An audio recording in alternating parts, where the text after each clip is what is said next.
Good morning. मैं महेश स्वामी, रसायन विज्ञान व्याख्याता। आप सभी को बहुत बहुत धन्यवाद जिन्होंने मेरे लास्ट वीडियो दैनिक जीवन में रसायन पार्ट फर्स्ट को बहुत लाइक किए, आपके बहुत कमेंट्स आए, उसके लिए बहुत बहुत आपका धन्यवाद। आपसे थोड़ी सी रिक्वेस्ट है कि मेरे इस YouTube चैनल एमके बूस्टर को सब्सक्राइब करें तथा जो बेल वाला आइकन है उसको क्लिक जरूर करें कि जिससे मैं जब भी नेक्स्ट वीडियो डालूं तो आपके पास नोटिफिकेशन जरूर आ सके। आज हम दैनिक जीवन में रसायन या केमिस्ट्री इन एवरीडे लाइफ में आगे की बात करते हैं। हमने पार्ट 1 में दैनिक जीवन में प्रयुक्त रसायन में हमने औषधि के बारे में पढ़ा था, जैसे पीड़ाहारी, पशांतर, प्रतिजैविक, एंटीसेप्टिक, प्रति एनर्जी, प्रति अम्ल, प्रति निषेचक औषधि। तो उसी से रिलेटेड मैं एक दो क्वेश्चन पूछ रहा हूँ। पहला क्वेश्चन तो ये मेरा आपसे कि इक्वेनिल किस प्रकार की औषधि है, और दूसरा क्वेश्चन आपसे ये है कि हमें एलर्जी किस रसायन के कारण होती है। इन दोनों के आंसर मेरे कमेंट्स में जरूर बताना, जिससे मुझे पता चले कि आपने उस वीडियो से कितना सीखा। आज हम बात करें दैनिक जीवन में रसायन पार्ट 2। पार्ट 2 में हम सबसे पहले हम बात करें किसकी, रंजक। रंजक की हम बात करें तो एक शब्द से आता है कि रंजक का मतलब होता है रंगने वाला, जिसके कारण किसी पदार्थ में रंग आता है। डेफिनेशन की बात करें तो किसी कार्बनिक पदार्थ या ऐसे कार्बनिक पदार्थ जो किसी कागज, कपड़े, खाद्य पदार्थ या अन्य चीजों को रंगने के लिए प्रयुक्त करते हैं, उन्हें हम क्या बोलते हैं, रंजक। तो नाम से आता पदार्थों के रंगने के लिए। एक प्रश्न कभी कभार आ जाता है एग्जाम में कि रंजक की विशेषता बताइए। कोई भी रंजक है उसमें इनके तक कौन कौन सी विशेषताएं होनी चाहिए। तो अगर नॉर्मली बात करें तो पहली बात, कोई भी रंजक हो उसमें कोई ना कोई विशेष रंग तो होना ही चाहिए, बिना रंग के उसका कोई महत्व नहीं। तो पहली विशेषता कि कोई भी जो रंजक होगा उसमें विशेष रंग होना चाहिए। दूसरा, चाहे कपड़े हो, कागज हो या कोई भी पदार्थ हो, उसको सीधे रंजक के द्वारा आसानी से रंगा जा सके, मतलब आसानी से उसमें रंग की क्रिया की जा सके। तीसरा, ऐसे होने चाहिए कि जो प्रकाश से क्या हो, अप्रभावित हो। प्रकाश से वो क्या होनी चाहिए, आपके प्रकाश से अप्रभावित।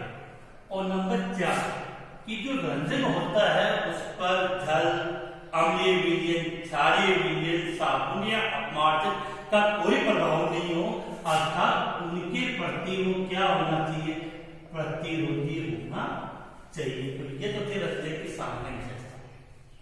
अब बात कर रहे हैं कि रंजकों के संरचनात्मक लक्षण। क्या है रंजकों के संरचनात्मक लक्षण? इसमें बात करें कि रंजक के रंग व उसकी संरचना, रंजक के रंग व उसकी संरचना के मध्य संबंध ओटोविट नामक वैज्ञानिक ने रंजक के रंग और उसके मध्य संरचना के मध्य संबंध बताने के लिए एक सिद्धांत दिया, जिसको उन्होंने वर्णवर्धक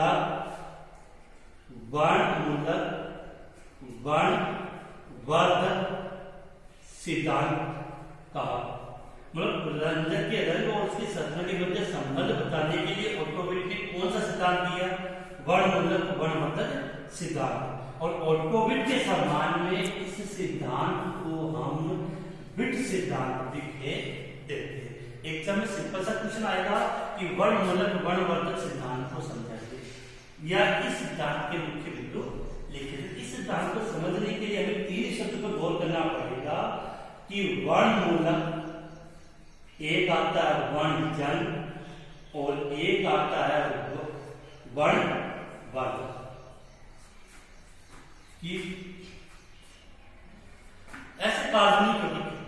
ऐसे कार्बनिक यौगिक जिनमें भौबंध का मतलब होता है या तो द्विबंध या त्रिबंध, जिसको आप असंतृप्त यौगिक भी कहते हैं।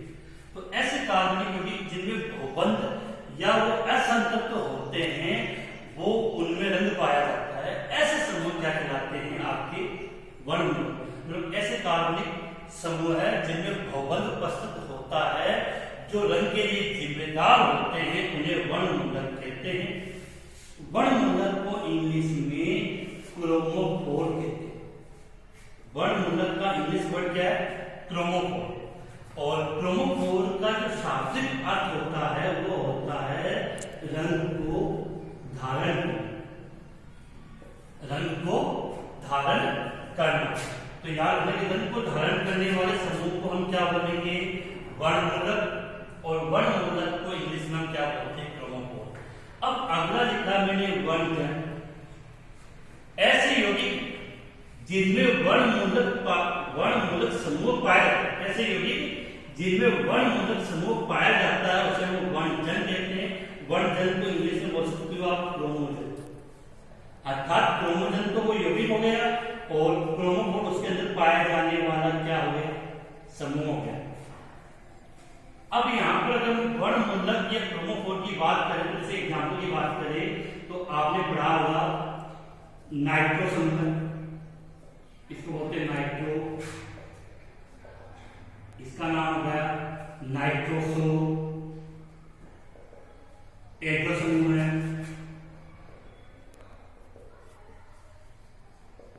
कार्बोनिल। तो ये सब के जो समूह लिखे हैं वो सब किसके एग्जाम्पल हो गए? आपके वर्णमूलक या क्रोमोफोर समूह के। तो किसी पहचान है कि जब किसी कंपाउंड में द्विबंध या त्रिबंध हो और वो रंग के लिए जिम्मेदार हो तो उसे वर्णमूलक या क्रोमोफोर समूह कह सकते हैं। और क्रोमोफोर समूह जिन यौगिकों में पाया जाता है उसे क्रोमोजन समूह या क्रोमोजन कहते हैं। अब हम बात करें इसके बाद हमने क्या लिखा है? वर्णमूलक। कुछ संतप्त का मतलब होगा कार्बन, उसमें बॉन्डिंग क्या होगी? एकल होगी। तो कुछ संतप्त समूह ऐसे होते हैं जो वर्णमूलक समूह के साथ जुड़कर उसमें रंग प्रदान करते हैं या रंग को घेरा करने में सहायक होते हैं, उन्हें क्या बोलते हैं? वर्णवर्धक समूह। नाम से वर्णवर्धक रंग को बढ़ाने वाला। वर्णवर्धक को इंग्लिश में बोलते हैं ऑक्सोक्रोम। यहां याद रखना कि वर्णवर्धक जो समूह होता है वो अकेले रंग के लिए जिम्मेदार नहीं होता। यदि वर्णवर्धक समूह वर्णमूलक के साथ जुड़ेगा तभी वो रंग प्रदान कर सकता है या उस रंग को घेरा कर सकता है। वर्णवर्धक या ऑक्सोक्रोम समूह उनकी विशेष बात ये होगी कि उस पर लोन पेड़ उपस्थित होता है। उदाहरण के लिए अगर हम बात करें हाइड्रोक्सी समूह, एपोक्सी समूह है,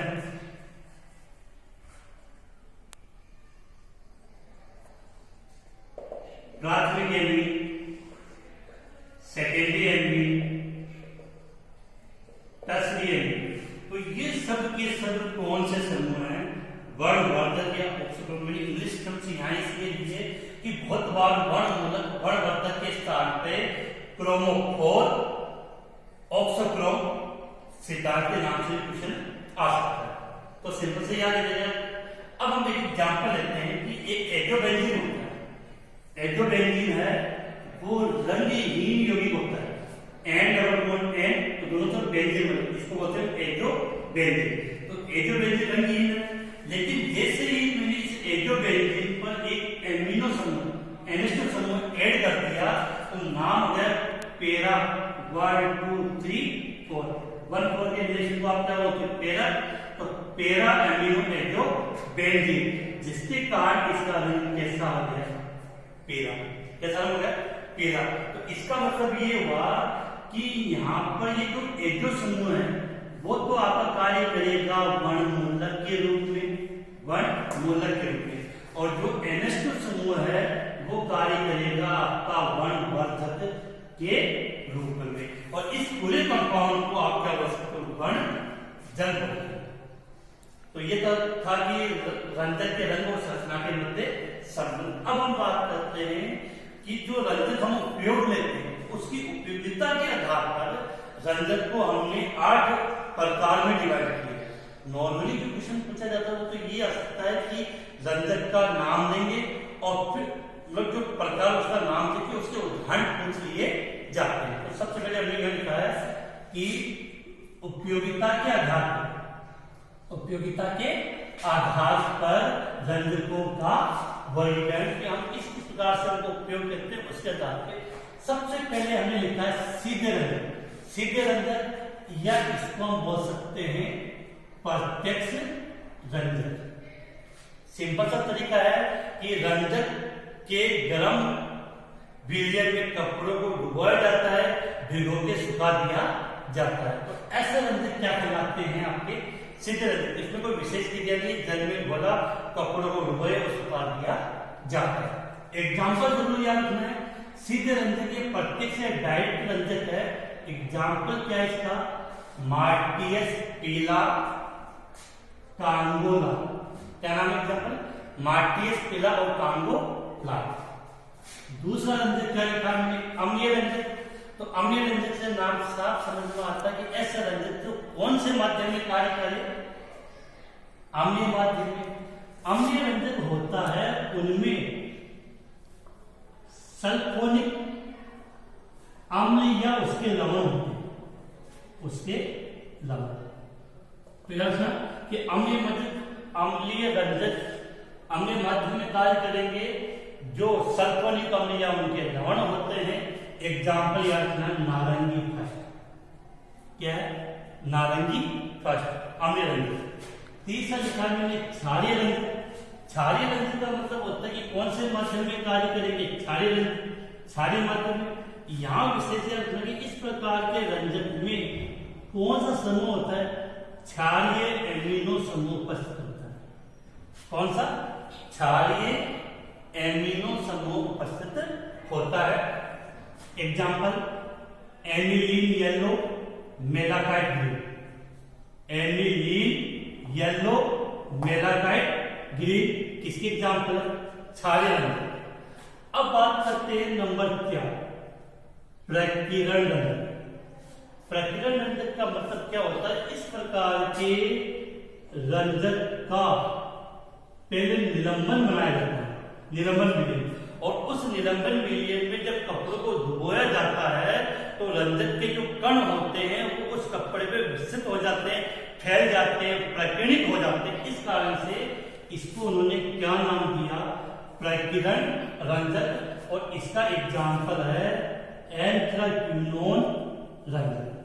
क्या एग्जाम्पल होगा इसका? एंथ्राक्विनोन रंजक। नंबर 5 में हम बात करें रेशा क्रियाशील रंजक। रेशा क्रियाशील रंजक, ये जो रंजक होते हैं वो आपके सूत, ऊन, रेशम आदि कपड़ों में उनके अंदर हाइड्रोक्सिल तथा एमीन समूह होते हैं।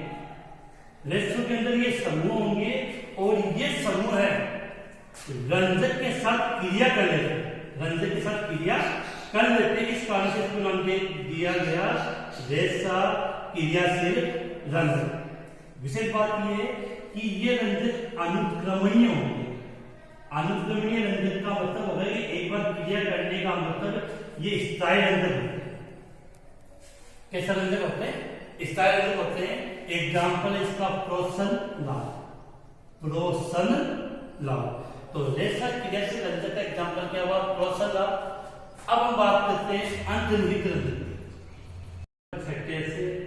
अंतर्निहित रंजक। अंतर्निहित का मतलब ये अभिक्रिया के दौरान ही संश्लेषित किए जाते हैं।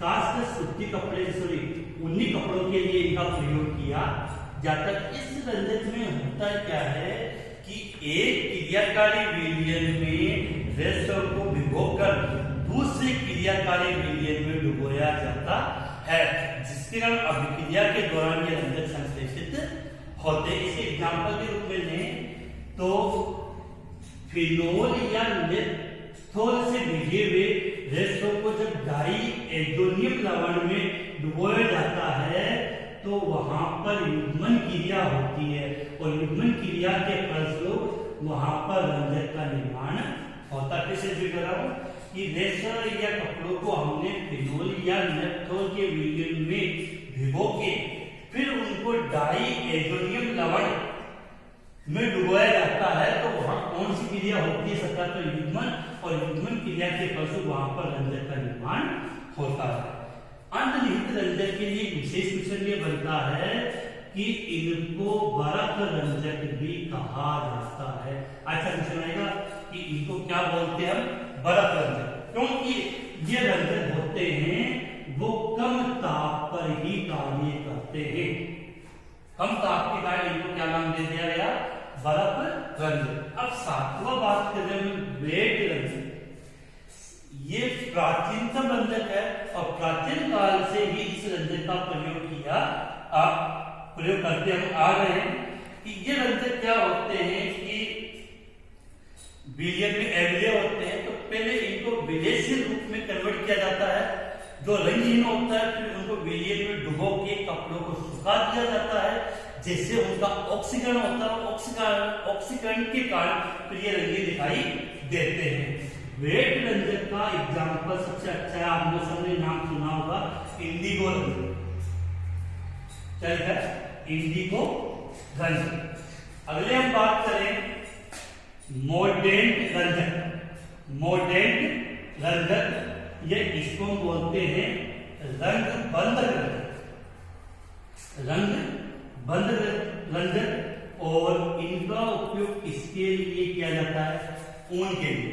इन रंजक की विशेष बात होती है कि इन रंजक को रंजक के विलयन में अपने कपड़े डुबो लिए, उसके बाद इन कपड़ों को जब किसी दूसरे धातु आयन के विलयन में डुबोते हैं तब ये रंग प्रदर्शित करते हैं। यह इनकी विशेष बात ये बनती है कि एक ही रंजक भिन्न भिन्न आयनों के साथ भिन्न भिन्न रंग प्रदर्शित करता है। जैसे एग्जाम्पल ले, अगर एलिजलीन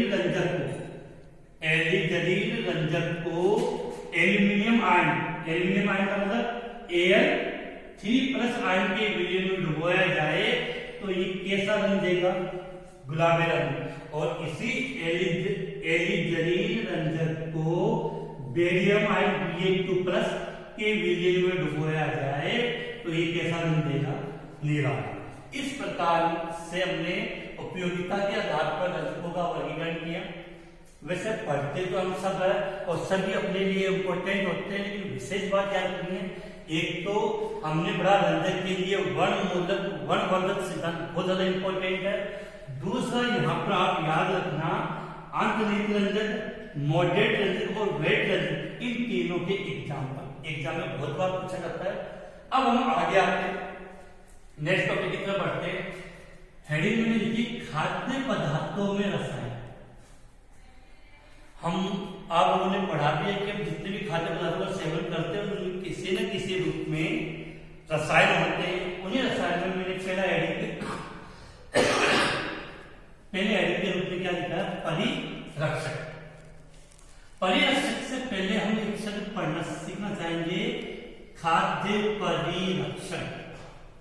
खाद्य परिरक्षण का मतलब होता है कि खाद्य पदार्थ लंबे समय तक रहने के कारण खराब होने लगते हैं। तो खाद्य पदार्थ को खराब और नष्ट होने से बचाने की जो प्रक्रिया है उसे हम क्या बोलते हैं, खाद्य परिरक्षण। और खाद्य परिरक्षण में खाद्य पदार्थों को नष्ट और खराब होने से बचाने के लिए हम जिस रासायनिक पदार्थ का उपयोग करते हैं उसे हम बोलते हैं परिरक्षण। परिरक्षण का मतलब हुआ कि ऐसे पदार्थ होते हैं कि जैसे हम इनको खाद्य पदार्थों में मिला देते हैं तो उनमें जो आनुवंशिक परिवर्तन होते हैं वो रुक जाते हैं। ऐसे पदार्थ क्या कहलाते हैं, खाद्य परिरक्षण। यहाँ पे छोटा सा क्वेश्चन आ जाता है कि खाद्य परिरक्षण की क्या क्या विशेषता होनी चाहिए। तो ये 3-4 विशेषता है। नंबर 1, खाद्य परिरक्षक होते हैं उनकी अल्प मात्रा में प्रयोग होना चाहिए। पहली विशेषता क्या लिखी कि खाद्य परिरक्षण की अल्प मात्रा में उपयोग होना चाहिए। दूसरा, इनकी जो अल्प मात्रा में आपने उपयोग किए उसका प्रभाव दीर्घकालिक होना चाहिए। दीर्घकालिक होना चाहिए कि जो हमने खाद्य परिरक्षण लिया है उसका प्रभाव लंबे समय तक रहे। तीसरा, जो भोज्य पदार्थ है, भोज्य पदार्थ है उसकी गुणवत्ता में किसी भी प्रकार से कोई भी कमी नहीं होनी चाहिए। भोज्य पदार्थ की गुणवत्ता में किसी प्रकार से कोई कमी नहीं होनी चाहिए। और नंबर 4, भोज्य पदार्थ के लिए हानिकारक ना हो। भोज्य पदार्थ के लिए हानिकारक ना हो। इसके अलावा 5 लोग ये भी ले सकते हैं कि वो भोजन के साथ क्रिया ना करे, जिससे भोजन का स्वाद चेंज नहीं होना चाहिए। तो ये सब हमने यहाँ क्या लिखा है, खाद्य परिरक्षक की विशेषता है। इसके अलावा कुछ पदार्थ हम लिखते हैं सोडियम, जैसे खाद्य परिरक्षक के example sodium benzoate, solvate, paraben, propionate. Exam में एक बार क्वेश्चन पूछा गया था बोर्ड एग्जाम में कि शीतल पेय मतलब कोल्ड ड्रिंक बोलते हो, शीतल पेय में कौन से खाद्य पदार्थ, शीतल पेय में कौन से खाद्य पदार्थ का उपयोग परिरक्षक के रूप में किया जाता है। शीतल पेय में कौन से खाद्य पदार्थ का परिरक्षक के रूप में प्रयोग किया जाता है, तो वहां आंसर होता है आपका सोडियम बेंजोएट। क्या लिखा है, सोडियम बेंजोएट। सॉल्वेट होता है तो सॉल्वेट का मतलब होता है कि सार्बिक अम्ल के लवण, सार्बिक अम्ल के लवण। तो सार्बिक अम्ल के जो लवण होते हैं इनका उपयोग दूध व पनीर में खाद्य पदार्थों के परिरक्षक में किया जाता है। पैराबीन्स का जो उपयोग होता है वो टमाटर की चटनी और सॉस के रूप में खाद्य परिरक्षक के रूप में करते हैं। प्रोपियोनेट होता है, इसका उपयोग आपके पापड़, बिस्कुट, बेकरी उद्योग में किया जाता है। तो नॉर्मली क्वेश्चन आ सकता है कि खाद्य परिरक्षक क्या होते हैं, उदाहरण दीजिए या किसी खाद्य परिरक्षक का उपयोग इसमें किया जाता है। अब बात हम कर रहे हैं कृत्रिम मधुरण कर्म। ऐसे कार्बनिक पदार्थ जिनका उपयोग भोज्य पदार्थों की मिठास को बढ़ाने या भोज्य पदार्थों को मीठा करने के लिए किया जाता है, उसे कृत्रिम मधुरण कर्म कहते हैं। इसका सबसे अच्छा एग्जाम्पल आप लोगों ने नाम में सुना होगा सेक्रिन। क्या लिखा है, सेक्रिन। सेक्रिन का रासायनिक नाम होता है ऑर्थोसल्फोबेंजोइक एमाइड। ऑर्थोसल्फोबेंजोइक एमाइड की मैंने यहाँ संरचना बनाई है और ये इसका एबिले रूप है कि ऑर्थोसल्फोबेंजोइक एमाइड अर्थात सेक्रिन होती है वो जल में क्या होती है, एबिले होती है। लेकिन इसका सोडियम मतलब यहां से एक चला के क्या होता है Na, तो सेक्रिन का कौन सा रूप है, सोडियम रूप। ये किसमें होता है, ये जल में विलय होता है। जल में क्या होता है, विलय होता है। सेक्रिन होती है वो शर्करा से 600 गुना, कितनी गुना, 600 गुना मीठी होती है। और आपने सुना होगा कि जो डायबिटीज के पेशेंट होते हैं उनको मीठा खाने के लिए मना होता है। तो डायबिटीज के पेशेंट जो शर्करा चीनी होती है उसके स्थान पर इसी सेक्रिन का प्रयोग करते हैं। तो डायबिटीज या मधुमेह के जो रोगी होते हैं वो भोज्य पदार्थ को मीठा करने के लिए इसका प्रयोग करते हैं, सेक्रिन का। यहाँ पे एक क्वेश्चन आपके लिए कि डायबिटीज या मधुमेह रोग किस हार्मोन की कमी से होता है, कमेंट्स में जरूर बताना। इसके अलावा अन्य कृत्रिम मधुरण कर्म की हम बात करें तो एक एग्जाम्पल हमने लिखा है एस्टार्टम, एलिटम और सुक्रोज। जो एस्टार्टम होता है वो चीनी से 100 गुना मीठा होता है। एलिटेम होता है वो 2000 गुना, कितना, 2000 गुना। और जो सुक्रोज होता है वो चीनी से 600 गुना मीठा होता है। तो याद रखना। अब हम बात करते हैं नेक्स्ट टॉपिक प्रतिऑक्सीकारक पदार्थ। प्रतिऑक्सीकारक पदार्थ का मतलब क्या होता है कि जो भोज्य पदार्थ होते हैं वो वसा उत्तेजित होते हैं और लंबे समय तक वायु के संपर्क में आने से उनका ऑक्सीकरण हो जाता है, जिससे वो सड़ने लगते हैं और उन्हें खुशबू आने लगती है। तो उनकी इस ऑक्सीकरण की क्रिया को कम करने के लिए हम ऐसे पदार्थ मिलाएंगे जिससे वो ऑक्सीजन के साथ क्रिया ना करें। ऐसे पदार्थ आपके क्या कहलाते हैं? प्रतिऑक्सीकारक पदार्थ। तो ऐसे कार्बनिक पदार्थ जो खाद्य पदार्थों की ऑक्सीकरण की क्रिया को कम करते हैं उसे प्रतिऑक्सीकारक पदार्थ कहते हैं। इसके दो एग्जाम्पल बहुत फेमस है, BHT और BHA। अब प्रश्न बन सकता है कि BHT और BHA का पूरा नाम, तो इसका पूरा नाम होता है 2,6 डाई तृतीयक ब्यूटील हाइड्रोक्सी टोलुइन की थोड़े डिफिकल्ट नाम। BHT 2,6 डाई तृतीयक ब्यूटील हाइड्रोक्सी टोलुइन। BHA इसका पूरा नाम होता है 2 तृतीयक टर्सरी ब्यूटेल हाइड्रोक्सी एनिसो। तो विशेष नोट कर लेना, एग्जाम पूछा जाता है कि BHT और BHA क्या है? प्रतिऑक्सीकारक पदार्थ। अब लास्ट आंसर रहता है खाद्य रंग। खाद्य रंग का मतलब होता है कि खाद्य पदार्थों को रंगीन और आकर्षक बनाने के लिए जो रसायन आप काम में लेते हैं उसे बोलते हैं खाद्य रंग। आपने नाम सुना होगा टेट्राजिन। टेट्राजिन खाद्य पदार्थों में पीले रंग प्रदान करने के लिए मिलाया जाता है। टेट्राजिन मिलाएंगे तो खाद्य पदार्थ कैसा रहता है? पीला रंग का हो जाते हैं। और एक है 1,4-डाई टोलुडिनो एंथ्राक्विनोन, और ये होता है जिसके कारण खाद्य पदार्थों का रंग कैसा हो जाता है? हरे रंग के। तो इस प्रकार से आज हमने दैनिक जीवन में प्रयुक्त होने वाले बहुत से पदार्थों के बारे में अध्ययन किया। पार्ट 2 अब थोड़ा सा बेटर वो इस लेसन का बच गया है, जो आपको नेक्स्ट वीडियो दैनिक जीवन में रसायन पार्ट 3 में जरूर मिल जाएगा।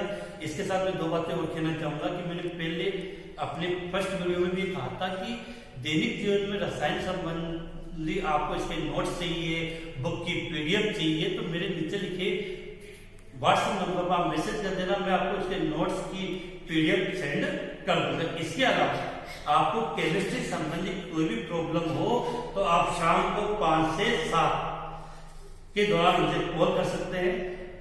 इसके अलावा लास्ट बात ये कि मेरे YouTube चैनल MK बूस्टर को सब्सक्राइब करें, बेल आइकॉन को क्लिक करें, जब भी मेरा नेक्स्ट नोटिफिकेशन हो आपके पास पहुंच जाए। थैंक यू, धन्यवाद।